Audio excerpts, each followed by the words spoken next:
lang nakakatakam sa sarap. Okay na okay din sa netizens ang cooking videos ng mommy ni mga batang real star, Miguel Tan Felix.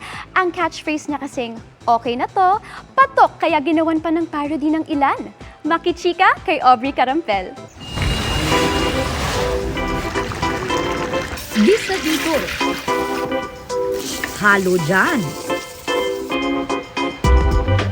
Sino bang di matatakam sa mga luto ng content creator at nanay ni mga batang real star Miguel Tan Felix na si Mommy Grace Tan Felix? Kahit madaling araw ka kasi mag-scroll sa social media, wala kang ligtas sa instant cravings pag dumaan sa iyong FYP ang kanyang mouth-watering dishes. Pero parang di lang recipe ni Mommy Grace ang ginaya ng netizens, kundi pati ang kanyang linyang Okay na to. Okay na to. Okay na to. short but sweet pero sinakyan na ng witty skits. Paano raw kung naging doktor si Mommy Grace? Okay na to. May kwelang entry rin ng content creator at sparkle artist na si Mark Oliveros. Doc Grace, iligtas mo siya, Doc Grace. Miss Tan Felix. Okay na to. Ha? Anong okay? na to. Eh what if nag-breakdown daw si Mommy Grace? Mag-i-stop na raw sa pag-cry dahil Okay na to.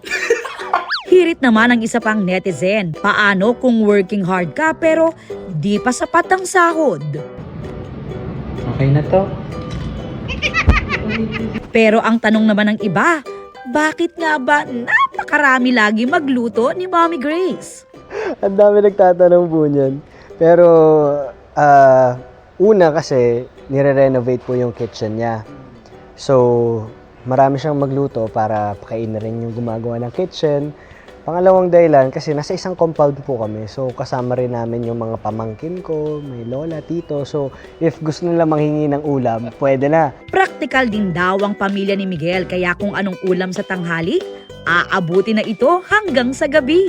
Maging ang mga kasama ni Miguel sa mga batang riles, takam na takam sa mga luto ng kanyang mommy. Ang pinaka naalala ko po sa ganyan, si Sir Roderick Paulate.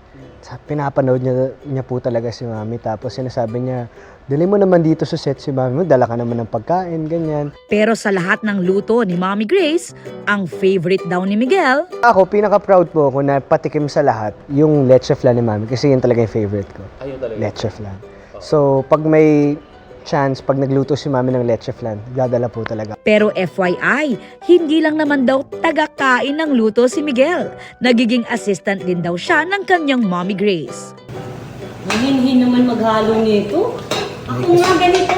Ganyan. Ayun nga lang, nung mag-isang sumalang sa kusina, Hala, ba't hindi pa mainit yung mantika? Sabi mo, salang mo na. Hala, hindi pa mainit yung oil. Hindi ka pa pwedeng mag-asawa nito. ano naman ang say mo dyan, Isabel Ortega? O siya, ang dami ko ng chika. Okay na to. Aubrey Carampel, updated sa showbiz happenings.